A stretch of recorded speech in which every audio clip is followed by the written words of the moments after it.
자, 우리 하나님 말씀은 사도행전 22장 30절부터 23장 11절까지 같이 보겠습니다. 사도행전 22장 30절부터 23장 11절까지 같이 합독하겠습니다. 시작. 이튿날 천부장은 유대인들이 무슨 일로 그를 고발하는지 진상을 알고자 하여 그 결박을 풀고 명하여 제사장들과 온 공회를 모으고 바울을 데리고 내려가서 그들 앞에 세우니라.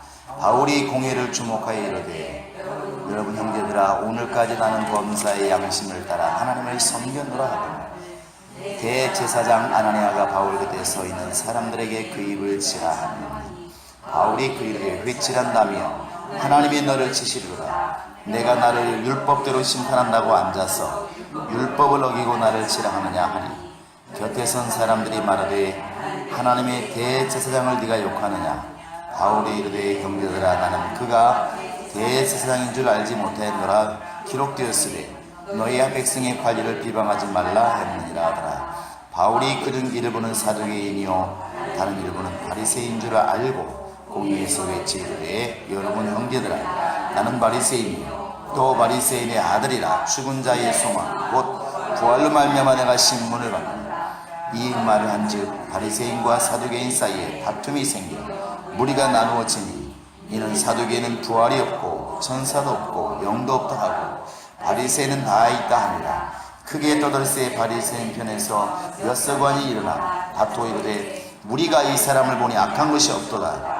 혹 영이나 혹 천사나 그에게 말했으면 어찌하겠느냐 하니, 큰 분쟁이 생기니 천부장은 바울이 그들에게 찢겨질까 하여 군인을 명하여 데려가 우리 가운데서 빼앗아 가지고 영내로 들어가라.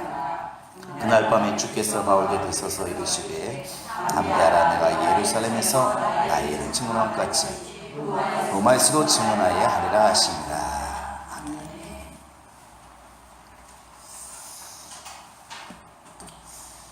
우리 예수 믿는 사람들이 세상을 향해서 또 때는 핍박하는 사람을 향해서 어떤 태도를 취해야 될 것인가? 참 쉬운 문제 같지만 쉽지 않습니다. 더더군다나 이렇게 우리 예수 믿는 사람들이 좀 해석하기 어려운, 어찌 보면 적용이 어렵겠죠. 마태복음 10장 16절에 보시면, 너희는 비둘기처럼 정말 온순하고 순결하고 또 뱀처럼 지혜로워라, 이렇게 말을 해요. 여러 가지 해석을 할 수 있지만 이 말이 그냥 듣는 것이 어려운 게 아닙니다. 그런데 이렇게 반문할 때 답이 잘 안 나오는 것이죠. 어떤 때에 비둘기와 같아야 되고 어떤 때에 뱀 같아야 되냐고 이렇게 물어보면, 뱀은 어찌 보면 피하라는 뜻이고, 예수님께서도 보면 사람들이 낭떠러서 죽이려고 할 때 피하여 그냥 가시잖아요. 이렇게요. 어떤 때 피해야 되고 어떤 때 그러면 십자가 앞에 있는데 그냥 당당하게 가서 죽어야 되는 것인가? 이런 질문들이 항상 우리 속에 떠나지 않고 예수 믿는 사람들이 행동하기가 어렵습니다. 그걸 왜 또 우리가 알 수 있냐면, 현실에서도 사실은 예수 믿는 사람이 핍박을 그냥 감수하고 나가야 될 때 피해버리고, 정작 피해야 될 때는 안 피하고 또 머리 대밀고 싸워가지고 문제가 오는 경우가 참 많다는 것이죠. 그래서 하나님도 어려워지고 우리도 어려워지고 이런 일이 참 허다하게 많습니다. 근데 오늘 이 바울을 보면은, 오늘 사건 자체가 이제 유대인들과 처음에 싸우다가 그 다음에 이제 붙들려가고 결국은 천부장에게 이렇게 넘겨지게 되고, 천부장이 이 바울을 갖다가 때리고 도대체 무슨 일인가 신문하려고 할 때, 나 로마 사람이다 이렇게 말하니까 놀래 자빠져가지고, 이제 그때부터 이거 야 큰일 났구나. 그래서 공회를 소집하지 않습니까? 공회는 그냥 사사로운 모임이 아니고, 그 당시 뭐 사내들이 이렇게 얘기하는 것처럼 종교 지도자, 정치 지도자 이렇게 모이는 것을 갖다가 말하는 것입니다. 합법적인 이제 모임인 것이죠. 거기서 결정되면은 사실 모든 것이 결정이 되는 겁니다. 천부장이 이렇게 공회를 모았다고 하는 것은 바울을 그냥 사사로이 자기 마음대로 해서는 안 되는 존재라는 걸 알게 된 것이죠. 왜? 로마 시민권자니까. 지난주에 들은 것처럼. 이제 이 공회를 모아놓으니까 공회에는 바리새인들, 서기관들, 제사장들이 거의 주류를 이루게 됩니다. 물론 서기관도 있죠. 근데 이 사람들이 당연히 이 바울을 죽이려고 하는 마음이 있는 것입니다. 끊임없이 예루살렘에 들어올 때부터 저놈을 죽이자. 왜냐하면 들은 게 있으니까. 저 바울이 율법도 필요 없다, 우리 조상들의 유전도 필요 없다, 할례도 필요 없다, 이렇게 가르친다고 지금 들어왔기 때문에 저놈은 죽여야 된다, 사울처럼 죽여야 된다, 계속 지금 이렇게 말을 하는 입장이고, 아마도 이렇게 말합니다. 지금 많은 사람들이 바울이 붙잡혀 오기 전에도 많이 고소를 했을 것이라는 것이죠. 바울이라는 사람은 마땅히 죽어 마땅한 사람에게 고소를 많이 했을 것이라는 사실입니다. 무슨 내용을 고발했을까? 설사 정식적인 고발이 아니더라도 사람들이 바울에서 자꾸 나쁜 말 하는 이유가 뭐냐면 바울이 유대교를 배반했다는 것입니다. 그 고발을 했던 고발의 내용이 어찌되었든 안 했든 사람들의 머릿속에 뭐가 있으냐면, 자, 우리 한번 21장을 보시기 바랍니다. 그 앞에 장이니까. 자, 28절 한번 읽어볼까요? 시작. 외치되 이스라엘 사람들아 도우라. 이 사람은 각처에서 우리 백성과 율법과 이곳을 비방하여 모든 사람을 가르치는 자인데 또 헬라인을 데리고 성전에 들어가서 이 거룩한 곳을 더럽혔다. 자, 율법을 비방하고 예루살렘을 비방하고 성전을 더럽히고, 이게 유대인들이 바울에게 미움을 갖는 감정입니다. 그런 바울이 천부장 때문에 공의 앞에 딱 섰습니다. 원수 앞에 쓴 것이죠. 근데 그때 바울이 이제 오늘 이 23장 1절부터 변론을 하는 것이죠. 변명이라고 하면 변론이죠. 변론하는 첫 마디가 뭐냐면, 같이 한번 1절 읽어보실까요? 시작. 바울이 공회를 주목하이르되 여러분 형제들아, 오늘까지 나는 범사의 양심을 따라 하나님을 섬겼노라, 이렇게 말하래요. 우리가 이렇게 나를 핍박하는 사람들, 믿음 때문에 나를 미워하는 사람들, 그게 회사에 가서는 뭐 사장님이 될 수도 있고 동료가 될 수도 있고 우리 친구가 될 수도 있고 가족이 될 수도 있는데, 예수 믿는 사람들의 신앙을 핍박할 때 처음에 우리가 가져야 될 신앙은 담대함입니다. 바울이 이렇게 말한 첫 마디를 갖다가 그 많은 공회원들이 모이는데 딱 첫 마디가 나는 지금까지 정말 선한 양심을 따라서 하나님을 섬겼노라, 이렇게 말하죠. 착한 양심, 선한 양심, 이것은 단순히 착하게 살았다는 말을 지금 하고 있는 것이 아닙니다. 이 말 속에는 나는 하나님 앞에 전혀 꺼리낌 없이 나는 하나님의 뜻대로 살아왔다고 자신할 수가 있다, 이 말이에요. 사실 바울의 생애를 보면 그렇게 말할 수 있습니다.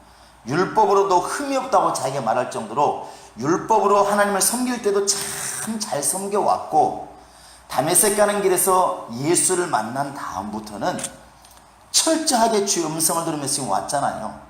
여러분도 카페 읽어왔지만 선교여행 갈 때도 마게도냐에서 오라고 환상을 봤을 때 지체하지 않고 달려가지 않습니까?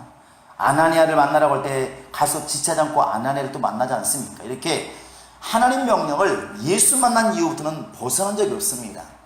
철저하게 성령께 순종한 것이죠.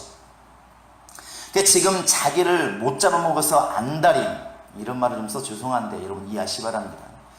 그냥 자기를 어떻든 죽이지 못해서 안달난 유대인들 앞에서, 더더군다나 그들의 지도자들 앞에서 난다긴다는 사람들입니다. 이 사람들은 그들 앞에서 바울이 외치는 첫 마디가 뭐냐면, 너희들 볼 때는 지금 내가 배반자요 배신자요 하나님을 거역한 사람인 것처럼 지금 말을 하고 있지만, 나는 지금까지 하나님의 뜻을 어긋나서 살아본 적이 없다. 나는 지금까지 정말 선한 양심을 따라서 모든 일을 다 양심을 따라 살았다. 그 양심이 일반 양심을 얘기하는 것이 아닙니다. 하나님의 말씀을 벗어나서 살아본 적이 없다고 지금 말하는 것입니다. 이것이 우리의 담대함인 것 같습니다. 때로는 예수 믿는 사람들이 불신자들에게 서로 간에 잘못이 없는데도 이 견해 차이 때문에 잘못된 것처럼 보이는 경우가 있습니다. 단적인 예로 제사 문제가 그렇다는 것이죠. 우리끼리니까 대답해 보실래요? 여러분 부모님을 미워하십니까? 원수로 생각하십니까? 아니면 은혜의 부모님으로 생각하십니까?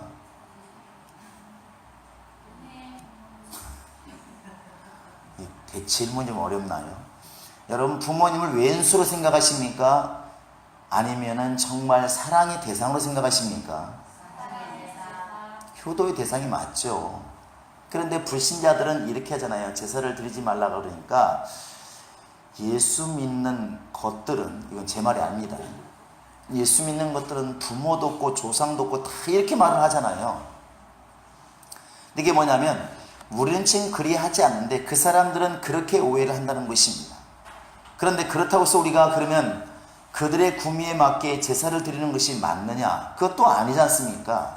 어떻게 한 사람이 두 가지 성에 참여할 수 있느냐는 것이죠. 어떻게 성찬식에 떡을 떼는 사람이 귀신에게 제사한 떡을 같이 먹을 수가 있느냐? 그럴 수 없다고 성경 분명히 말하고 있습니다. 이때 우리가 가져야 될 태도가 뭐냐면 담대함이라는 것이죠. 바울이 지금 말하는 것입니다. 너희들이 지금 나를 어떻게 말을 하든 어떻게 보든 어떻게 나를 이해했든 적어도 너희들이 섬기는 그 하나님, 나도 섬기고 있는데 그 하나님 앞에 나는 부끄럽지 않게 살아왔다. 참 대단한 담대함입니다. 사실 이렇게 말할 수 있을 정도로 우리가 담대하게 사는 것이 맞겠죠. 성결하게 사는 것이 맞습니다. 근데 어찌되었든 때로는 불신자들이 오해하기도 하고 바로 알고 있지만 신앙이 달라서 우리를 핍박하는 경우도 있는데 그때마다 우리가 가져야 될 게 뭐냐면 담대함이라는 것입니다. 이 담대함이 왜 표시가 나면 그 뒤에 또 나오지 않습니까? 자, 23장에 보시면 자 2절 한번 읽어보시기 바랍니다. 시작. 대제사장 아나니아가 바울 곁에 서 있는 사람들에게 그 입을 치라. 이 아나니아라는 이 당시에 이제 대제사장은 48년도부터 58년까지 10년 동안 아마 예루살렘의 대제사장을 했다고 합니다. 근데 원체 성결머리가 정말 이렇게 포악해서 너무나 사람이 완악하고 친로마적이어서 쉽게 말하면 권력이 아부였다는 얘기죠. 그래서 나름대로 권력을 가지고 많은 사람들을 잘 등쳐서 알아들으시죠? 그래가지고 돈을 좀 많이 이렇게 좀 비추게 한, 돈도 많고 좀 이렇게 좀 잘난 체하는 그런 관리였다고 그랬죠. 세상이 그런 사람이었다는 겁니다. 아나니아가. 그러니까 지금 말하고 있는 바울이 나는 지금까지 하나님 앞에서 부끄럽지 않게 살아왔다 이렇게 말하니까 저놈의 입을 치라 이렇게 말하잖아요. 회의 중인데도 이렇게 말할 정도니까 굉장히 나름대로 그 사회에서는 힘도 있고 백도 있는 그런 존재라는 것이죠. 그런데 그 앞에서 바울이 말하는 걸 들어보면 3절에 보시면 굉장히 단호하게 말하잖아요. 3절 한번 읽어보시겠습니다. 시작. 바울이 이르되 회치라는 담이여 하나님이 너를 치시리로다. 내가 나를 율법대로 심판한다고 앉아서 율법을 어기고 나를 치려 하느냐. 야, 이 어디서 많이 듣던 말이에요. 어디서 들으셨나요? 예수님이 바리새인과 서기관들에게 했던 말입니다. 마태복음 23장에서 회칠한 무덤이야 이렇게 말하셨습니까? 너희는 회칠한 무덤이다. 외식자라 이것이죠. 근데 바울이 지금 그도 대제사장이 지금 말하는데 물론 몰랐다고 뒤에 말하지만 저놈의 입을 치라 그러니까 웃기지 마라. 지금 무슨 똥 묻은 개가 문 묻은 개를 이렇게 재 묻은 개를 나무란다고 네가 지금 제대로 율법도 지키지 못하면서 이 당시에는 제사장이 얼마나 타락했는지 알 수가 있습니다. 너도 지금 율법을 제대로 못 지키면서 율법 가지고 나를 판단하는 게 웃기지 않느냐 이 말이죠. 이게 지금 단둘이 싸우는 게 아닙니다. 지금 예루살렘에서 난다긴다 하는 사람들이 모여있는 지금으로 하는 국회라든지 이렇게 난다긴다 하는 사람들이 모여있는 그 자리에서 전혀 굴복하지 않고 당당히 말한다는 것이죠. 그리고 지금 이 말을 듣고 있는 대다수의 사람들이 누구 편이냐면 바울 편이 아니라는 데 대담이 있는 것입니다. 여러분 사람이 이렇게 좀 내 편이 많을 때는 담대함이 있는데 이렇게 여기가 우리 편이 아니고 다 나를 좀 이렇게 좀 비난하는 사람들로 모였을 때는 사람이 왠지 모르게 소심해지고 또 시골 말하면 쫀다 그러고 오늘 이상한 말이 자꾸 나오는데 이런 거 이해하시나요? 사람이 그럴 수밖에 없습니다. 이게 저도 이렇게 중국 가서 한번 경험한 적이 있어요. 지나가다 보니까 이렇게 중국에 북한 지금 뭐 야단 시끄럽잖아요. 그 북경에 번화가에 이제 그 북한 식당이 있습니다. 그런데 지나가더니 야, 북경에 그것도 저 캄보디아도 아니고 북경에 여기는 정말 제대로 지경점인가 보다. 그럼 북한 그러면 머릿속에 생각나는 냉면밖에 없어서 제대로 한번 냉면을 먹어보자고 들어갔습니다. 근데 그 분위기가 왜 으스스한 거 있잖아요. 그러니까 괜히 그런 게 여기에 또 북송되는 거 아닌가 이런 생각. 들어가다 보니까 뭐 태양 누구 있지 않습니까? 위대한 우리의 태양이신 그분들의 사진이 쫙 있고 왔다 가시는 사진도 있고 그래요. 굉장한 식당이죠.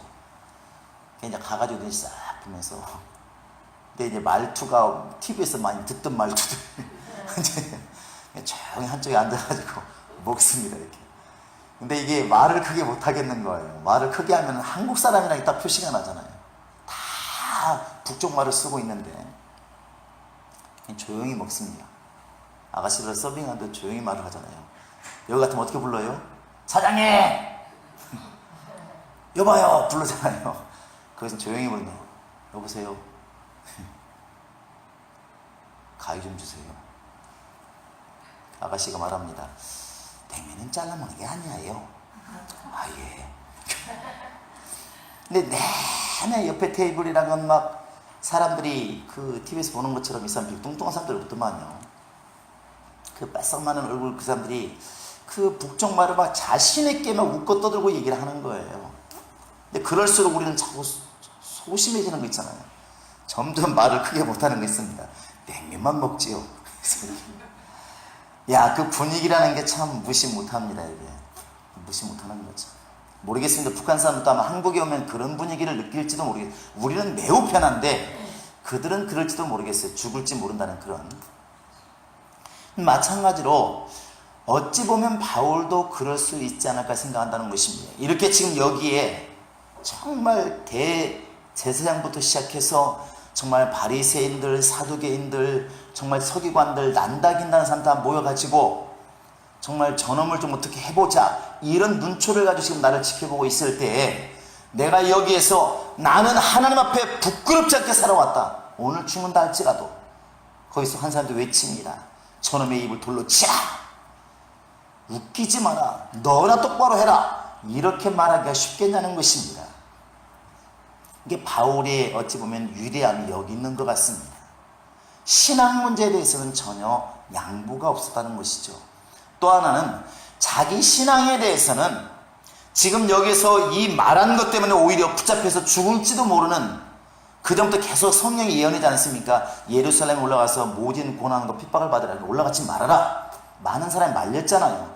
자기는 그렇지 않습니까? 설사 죽을지 모르겠지만 나 복음을 위해서는 가겠다. 그리고 지금 온 자리가 예루살렘입니다. 지금 자기를 죽일 수 있는 사람들이 지금 쳐다보고 있는 그곳에서 나는 내 신앙에 대해서 부끄럽지 않다. 야, 이렇게 말할 수 있는 담대함. 사실 우리도 이래야 되지 않을까 싶습니다. 불신자들 앞에서 또 때로는 우리의 신앙을 비방하는 사람들 앞에서 내가 가진 신앙에 대해서는 나는 부끄럽지 않다. 나 하나님 앞에 전혀 부끄럽지 않게 살아왔다. 사실은 이렇게 말할 수가 있어야 될 것이고 그 정도 담대함을 주님께서 기뻐하는 것이 아닌가 생각을 합니다. 바울은 적어도 그랬다는 것입니다. 더더군다나 거기서 조용히 듣고 있는 게 아니라 저놈의 입을 좀 어떻게 해봐라. 입을 좀 쳐봐라. 이렇게 말하고 외치는 소리가 들림에도 불구하고 전혀 기죽지 않고 너도 율법을 제대로 지키지 못하면서 무슨 율법까지 나를 이렇게 판단한다고 그러느냐. 당당히 말했다는 것이죠. 굉장히 담대함입니다. 이 담대함이 하나님이 쓰시는 비결인 것도 같습니다. 그러니까 바울은 스데반을 죽일 때 율법 입장에서 스데반을 죽일 때도 항상 앞장을 섰고 또 예수를 영접한 다음에는 항상 복음에 앞장서 있다는 것입니다. 목숨 걸고 그 적극성, 담대함 하나님이 이걸 쓰시는 것 같습니다. 여러분 우리 안에도 이런 좀 담대함이 있으면 좋을 것 같습니다. 자, 우리 옆 사람에게 다른 건 몰라도 복음에 관한 좀 간땡이가 부읍시다. 시작.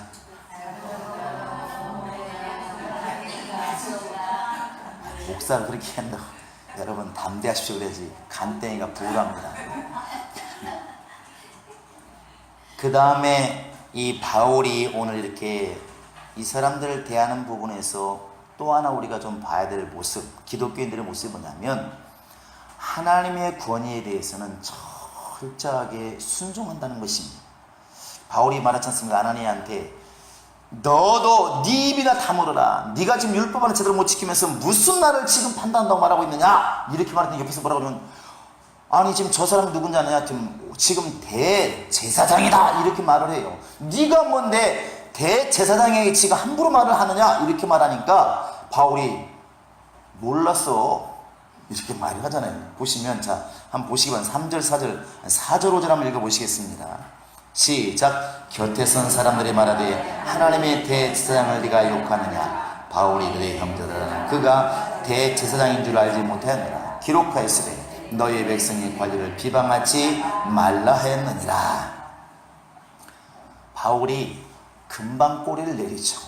그 아나니아가 있다고 해서 잘 되는 것이 아닙니다. 잘못한 건 잘못한 거예요. 그러나 하나님이 세우신 대제사장, 어찌 보면 교만하고 타락하고 돈밖에 모르고 권력밖에 모르는 아내가 맞습니다. 역사적으로 요세푸스도 그렇게 기록을 하고 있으니까 맞는데, 그렇다고 해서 바울이 그 대제사장을, 하나님이 세우신 대제사장을 무시하지 않았다는 것이죠. 몰랐을 때는 그랬지만 그걸 딱 안 다음에는 그냥 바로 그냥 잘못을 돌이킵니다. 바울은 어떤 걸 지금 뒤에 이렇게 말하잖아요. 너의 백성의 관리를 비방하지 말라 했느니라. 이렇게 관리라고 되어 있지만, 자 우리 한번 신명기 17장을 보시기 바랍니다. 자, 신명기 17장 하면 12절을 보시기 바랍니다.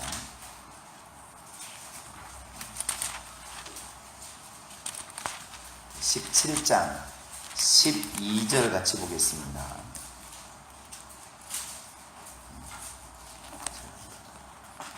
자, 되셨나요?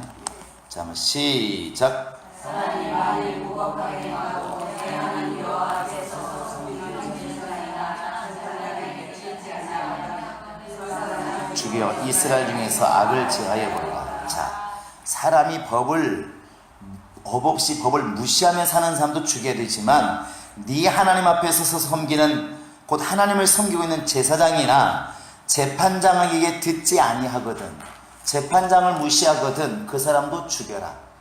이렇게, 왜냐하면 법이 안 서버리면 결국 나라가 세워질 수 없는 것이고, 법이 없으면 무법천지가 되기 때문에 하나님께서는 그 법을 지금 하나님께서 세우고 있는 제사장에 대해서 그 권위를 인정한다는 것입니다.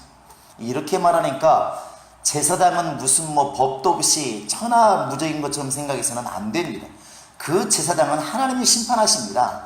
그래서 나중에 보시면 엘리라든지 제사장들 타락했을 때 다 죽습니다. 하나님이 죽이십니다. 그런데 문제는 그 제사장의 말을 들어야 될 사람이 제사장을 권위를 인정하지 않아 버리면, 제사장은 잘못해서 죽지만 그 제사장을 무시한 사람은 결국 또 하나님이 이 사람을 치신다는 사실입니다. 이게 참 문제죠. 그래서 훌륭한 믿음의 선진들을 보면 이 부분을 굉장히 잘했어요. 자, 여러분, 이 다윗이란 사람들을 얘기를 하지만 다윗이 보통 15세, 6세 때 이렇게 물맷돌 가지고 이렇게 누구를 죽였습니까?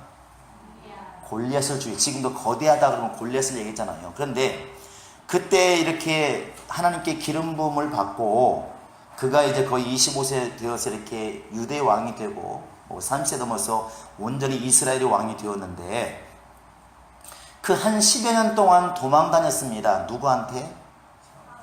사울한테 도망 다닌 거예요. 그도 다른 나라 왕이 지금 나를 죽이려고 하는 게 원래 맞는데, 자기 나라 왕이 자기 나라를 구해준 사람을 지금 죽이려고 계속 쫓아다니는 것입니다.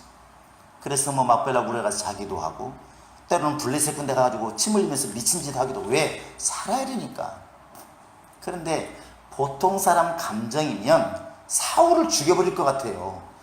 다윗은 충분히 죽일 수가 있었습니다. 사울이 잘 때 가가지고 죽일 기회가 있었지만 옷만 잘라오잖아요. 그것도 하나님께 죄송해서 막 회개하잖아요. 내가 참 하나님 기름 부어 세우신 왕의 옷을 잘랐다고 회개하잖아요. 참 어떻게 보면 답답하기도 하고. 그런데 다윗이 우리만큼 몰라서 그랬을까? 아니라는 것이죠.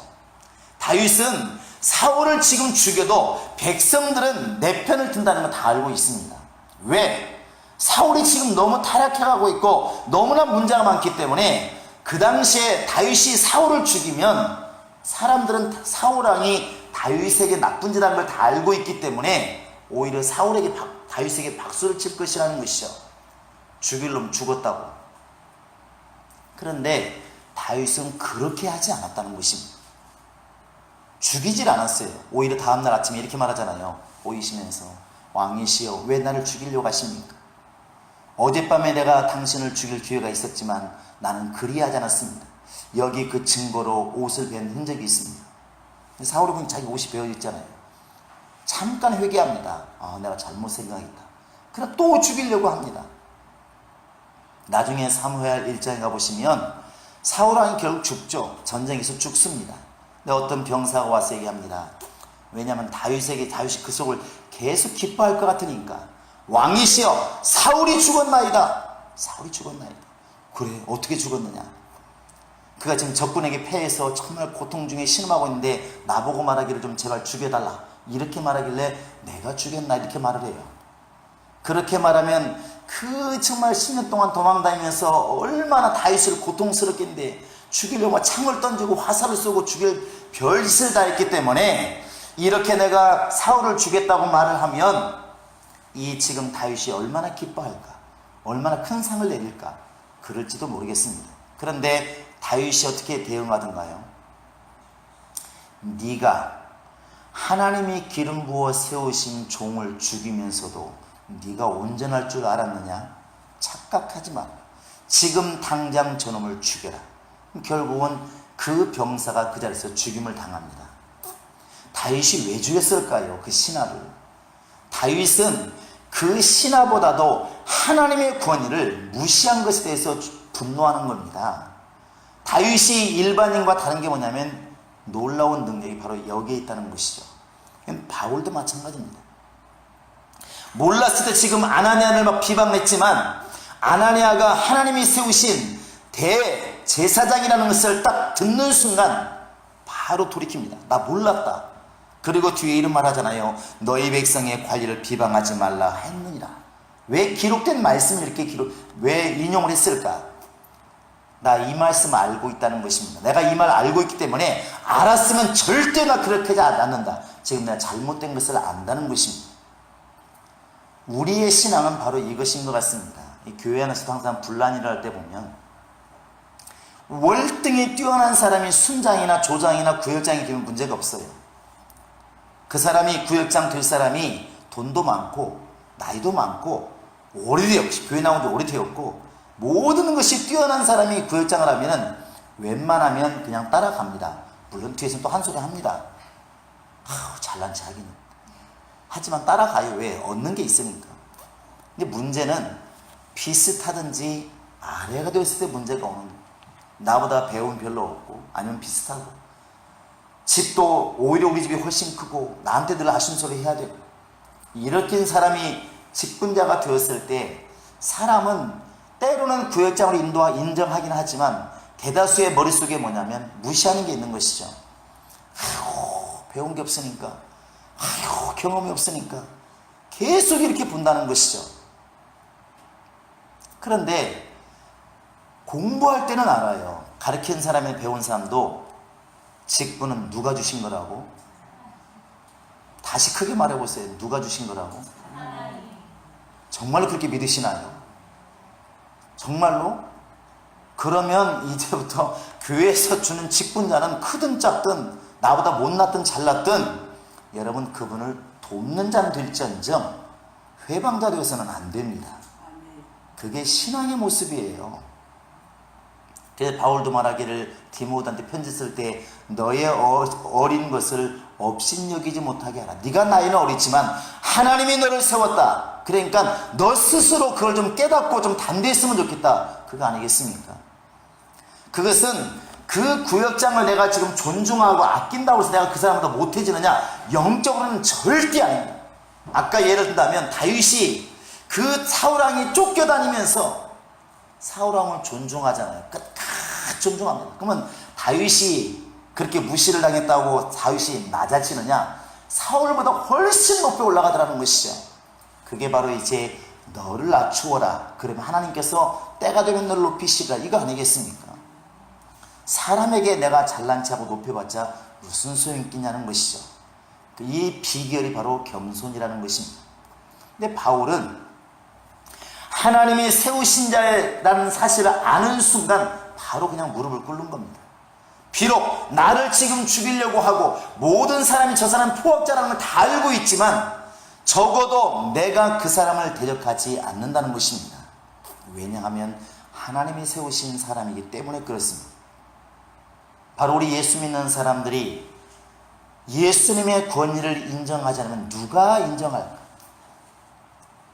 언젠가 이렇게 파출소 가가지고 얘기를 하는데 그래요.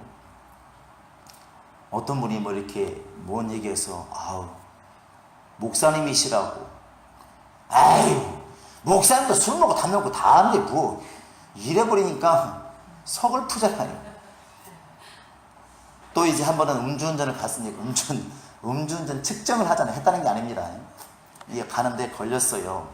걸린 게 다 잡는 겁니다. 이제 측정하려고 그러는데 옆에 있는 집사님이 그냥 가만히 계시면 한 번 불어주고 가면 됩니다. 거기서 목사님이세요. 근데 그분이 그러세요? 그럼 가라고 괜찮은데 뭐라고 하시나요? 목사님 술 안 드시나요? 참 말이 안 했습니다.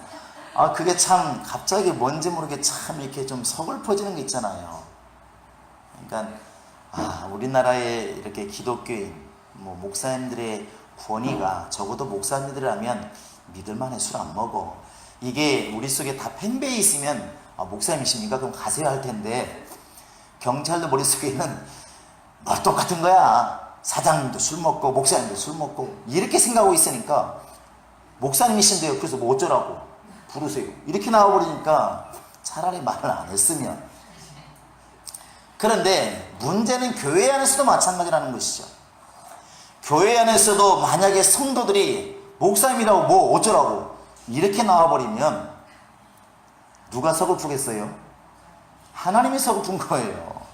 내가 좀 이 무리를 좀 이끌려고 하나 세워놨더니 그 무리들이 너만 양이냐 나도 양이다 이렇게 하고 뿔 받아버리면 주인이 볼 때 답답하잖아요. 뭐가 리더가 하나 있어야 되는데 원래 양들 얘기 들었지만 양은 그 리더하는 양이 되게 중요하다고 그러잖아요. 그래서 털 깎을 때 보니까 한 마리가 조그만 이 터널로 오면은 나무 쭉 줄 서 있습니다. 그래서 한 마리 이렇게 쭉쭉 잡아내잖아요. 그 양을 분리시킬 때도 그렇게 분리시킨다고 하더라고요. 그 우두머리를 양을 지나게 하면 쭉 내려온대요. 그럼 20마리면 딱 문을 닫아버리고 다음을 잘라버리는 것이죠. 그래서 이 양을 키우는 사람들이 반드시 훈련시켜야 될 게 두 가지가 있는데 하나는 뭐냐면 양모리 개 보셨나요? TV에서는 보셨겠죠. 양이 그 수백 마리 넓은 초원이 있는데 개가 막 이쪽으로 갔다가 개가 지금 미친 듯이 뛰어나는 게 아닙니다. 이쪽으로 가서 이쪽 못 가게 몰고 좀 적당히 돌아서면 또 막 이쪽으로 몰고 이렇게 가는 것입니다. 어쩌면 사람보다 참 영리한 것 같아요. 그 양모리 개가 하나 있어야 되고 훈련된 개가 있어야 되고 또 하나는 뭐냐면 주인의 목소리를 기가 막히게 듣는 이제 우두머리 양이 있어야 되는 것이죠. 그러면 양들은 줄줄줄 따라간다는 것입니다. 항상 비유들 때 염소가 양을 비유던데 제가 염소는 자신 있게 말할 수 있습니다. 왜 많이 키워봤으니까. 양은 제가 몰라요. 근데 양은 이렇게 그냥 저 양떼 목장 가가지고 좀 만져본 그 정도 순하게 생겼어요. 눈도 순하게 생겼어요. 양은 보면. 염소는 싸납게 생겼어요. 근데 양은 주인이 부르면 다 이렇게 한 줄로 쭉 몹니다. 순해 보여요. 털이 많아서 그런지도 모르겠지만 순해 보입니다.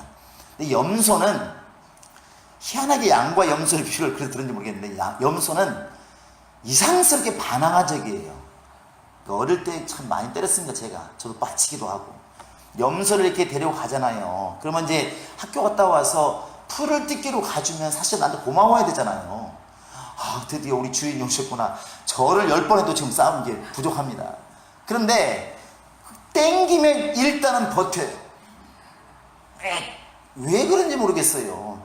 그러면 나중에 땡기다 그 당시에 무슨 힘이 있나요? 염소가 힘이 더 셉니다. 그러면 말뚝까지 막 때리는 것이 성질이 막 나니까 내가 지금 저 죽이려고 하는 것도 아니고 저 풀티키로 가는데 왜 안 따라오냐, 빨리 갖다 매놓고 놀아야 되는데. 아, 염소 같은 지들 못 들어다니. 또 두세 마리를 끌고 가잖아. 이렇게 끝내가지고는 한 마리는 오른쪽 한 마리는 왼쪽 지 멋대로 막 하는 거예요. 그러면 얼마나 승질 나겠어요. 염소 많이 맞았습니다. 근데 양은 그렇지 않다고 그래요. 양은 순에서 이렇게 딱 한 마리 길들여지면 그 양을 절대적으로 잘 따라간다고 그럽니다. 줄줄줄. 그래서 이스라엘에 가보시면 이 언덕이 다 나무가 없으니까 표시가 보이잖아요. 가끔 여러분 혹시 인터넷 찾아보시면 나옵니다. 쭉 줄이가 있어요. 이렇게. 그게 뭐냐면 양들이 걸어간 발자국을 하도 다니니까 길이 나요. 길이. 그게 양의 특성이 그렇다는 것이죠. 근데 그 우두머리를 만들려고, 그 양이 굉장히 훌륭한 양이 아닙니다. 그러나 똑같은 양이 있지만 이 양떼를 위해서 우두머리 양을 하나 만들어야 되는데, 만약에 양들이 앞에 가는 우두머리 양이 가는데 너 가는데 나 안 가 그러고 오른쪽 다 가버리면 그때부터 양이 아니라 뭐가 되라고? 염소가 되는 겁니다. 염소. 한국인들의 특성이 이런 게 좀 있어서 좀 조심해야 됩니다. 그래서 늘 얘기할 때 한국 사람들은 이제 뭐 일만이천봉, 일본은 뭐 후지선 이렇게 말하는데 꼭 그런 건 아니에요. 그러나 그런 기질은 다분히 있는 것 같아요. 근데 교회 안에서도 만약에 그래버리면 참 어려워진다는 것이죠. 그래서 우리가 하나님의 권위 앞에 세워질 때에 건의는 할 수 있을 때 결정된 것은 순종해야 할 줄 아는 믿음이 참 좋은 믿음인 것 같아요.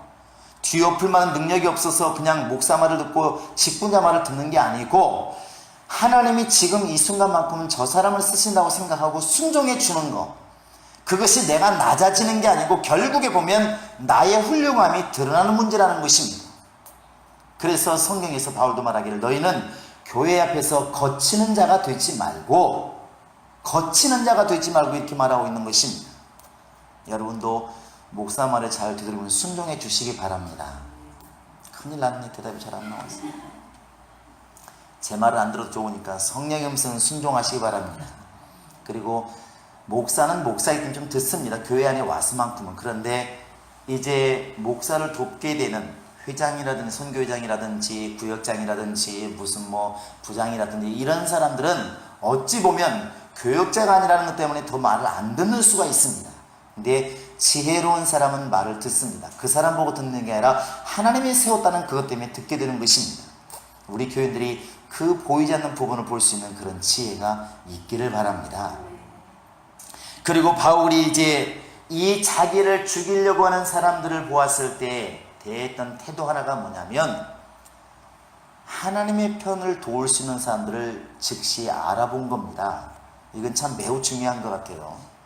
이게 바울이 이렇게 빌립보에 갔을 때 그 루디아를 만났을 때 얼마나 힘이 됐습니까? 그 집에서 결국 교회가 세워지고, 감옥에 갔다 나왔을 때도 그 집에 가서 결국 모이게 되고, 예수님도 마가다락방을 사용하시고 이런 게 있잖아요. 그 하나님이 세우신 자를 잽싸게 보는 것도 능력인 것 같아요. 근데 바울이 지금 자기를 비난하는 사람들 속에서 딱 보니까 여기는 지금 바리새인도 있고 사두개인도 있다는 걸 딱 알게 된 거예요.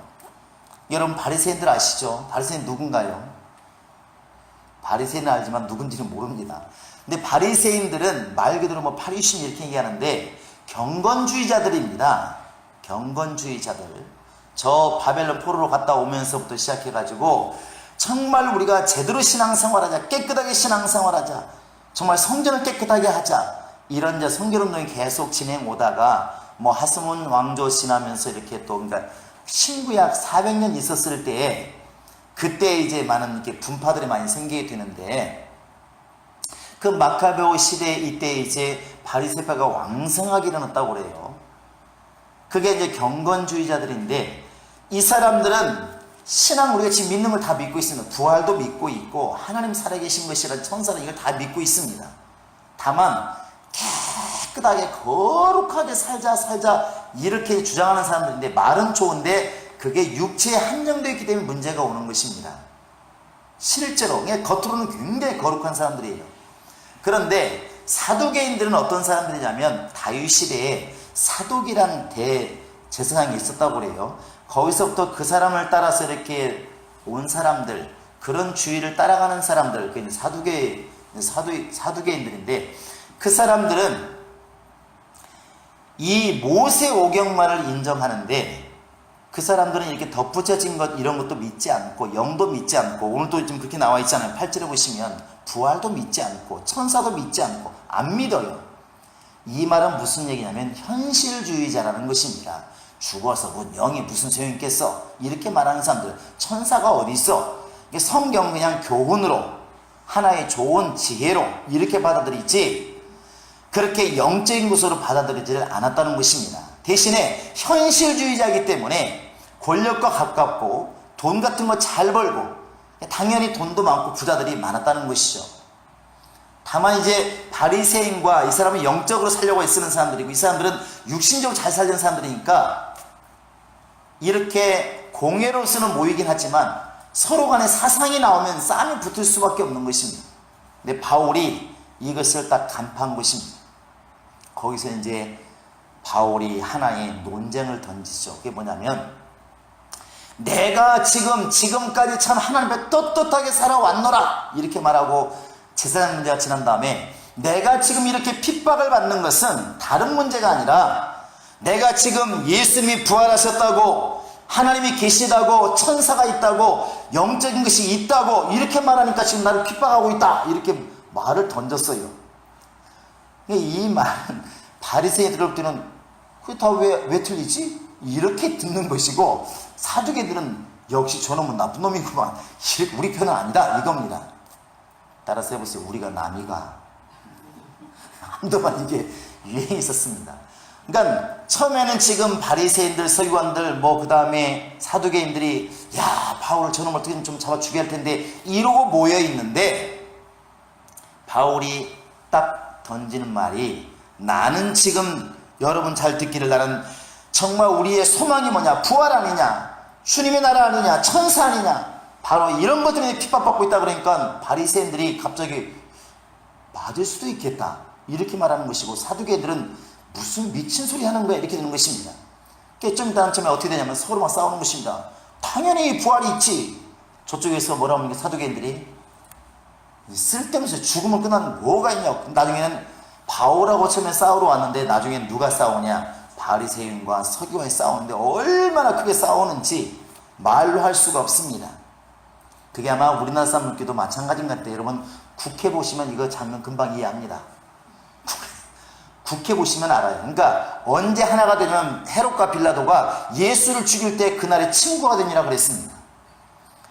좀 죄송하긴 한데 우리나라 국회의원들도 세비를 올리자 이럴 때는 아주 단합 잘 되더만, 잘 돼요.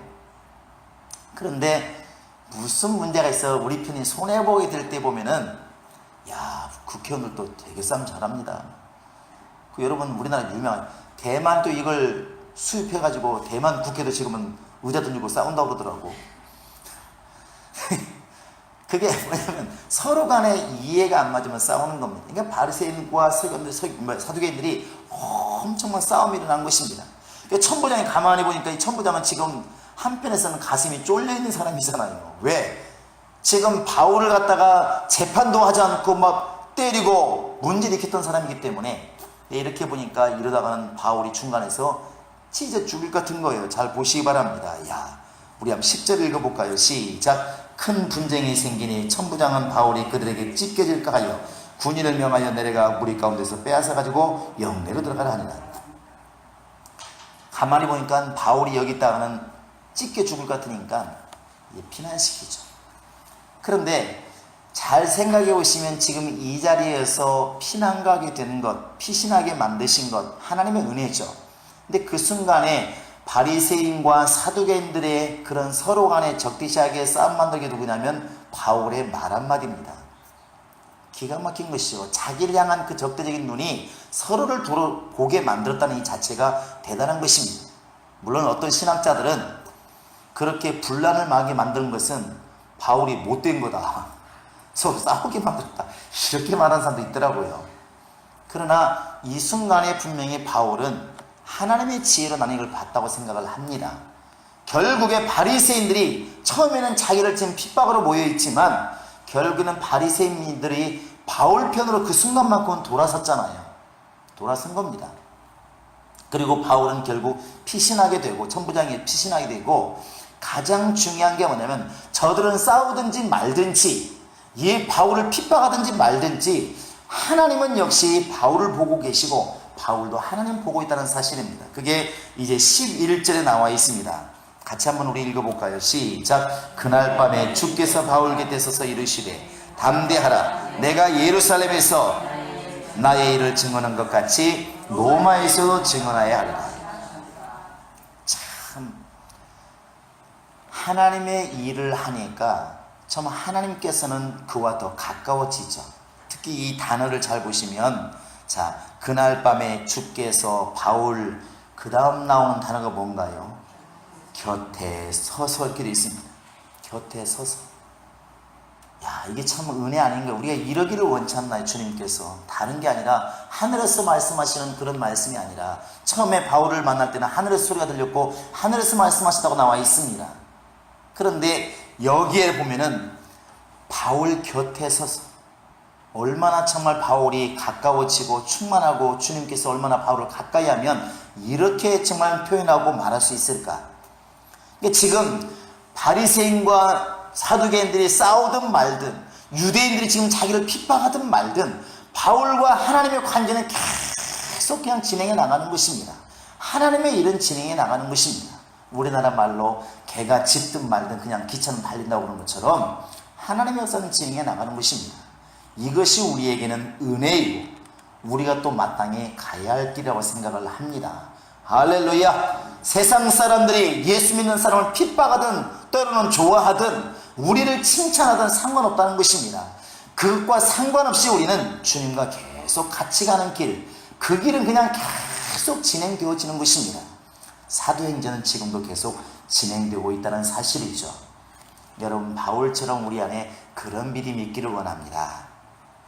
그래서 우리가 정말 세상을 향해서 영적인 문제에 대해서는 전혀 양보하지 않고 담대할 줄 아는 믿음, 하나님의 구원에 대해서는 철저하게 순종할 수 있는 그런 믿음, 그리고 주님 말씀하시는 말씀을 들을 만한 영적인 영감, 이것이 우리에게 지금 반드시 필요한 것이고 이것이 우리를 예수 믿는 사람답게 살게 만드는 비결인 것입니다. 우리 안에 이런 모습이 있기를 주의 이름으로 축원합니다.